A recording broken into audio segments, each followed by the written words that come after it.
As a young person in early 20s who booked a one-way ticket to a country where you do want to speak the language, no friends, no itinerary, no safety net, and something strange happens. Not just to your sense of direction, but to the way your brain works, to the decisions you make, the risks you take, the person you realize you are when nobody's watching. Solo travel doesn't just change where you go. Science says it changes who you become. When you travel with other people, something interesting happens in your brain. You offload decisions. Where to eat? Someone else has an opinion. What to do tomorrow? The group decides. Psychologists call this decision diffusion.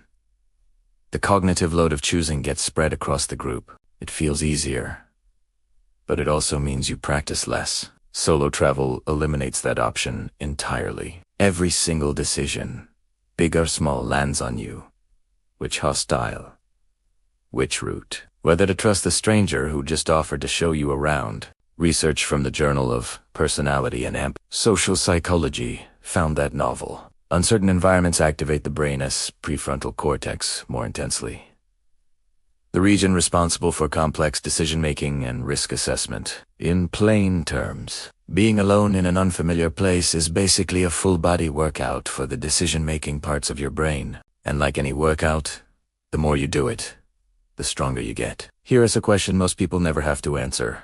Who are you when none of your usual context exists? At home, your identity is propped up by everything around you. Your friends, your job title, your family, your social reputation. These things tell you and others who you are. Strip all of that away, and you're left with just you.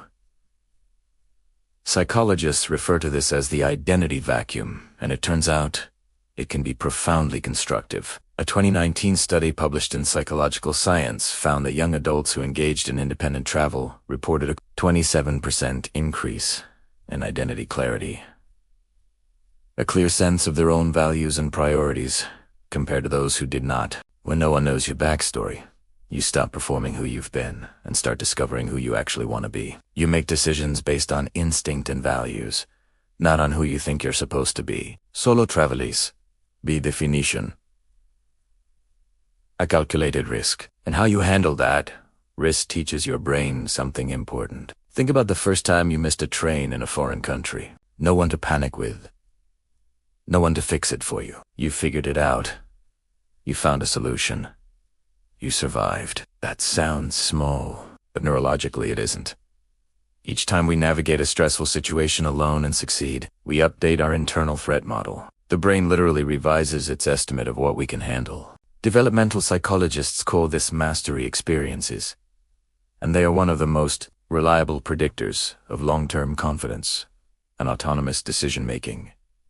In adulthood, the solo traveler who navigated a 3 a.m. bus station in a country they'd never visited before, they walk into a job negotiation differently. They end toxic relationships faster. They take the creative risk they kept putting off because their brain now has evidence.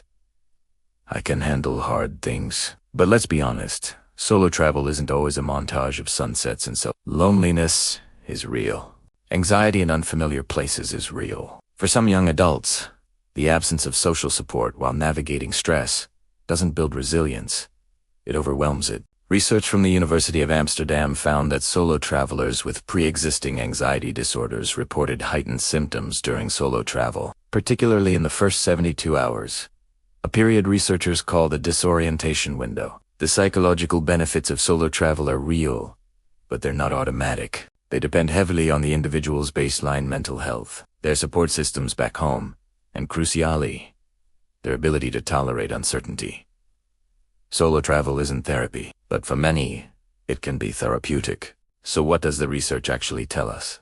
That solo travel, when you're young, when your identity is still forming, is one of the most concentrated environments for psychological growth that exists. It forces decisions. It strips away the social scaffolding that usually tells you who you are. It proves to your brain, over and over, that you are more capable than you thought. You don't go solo to find yourself. You go solo to build yourself.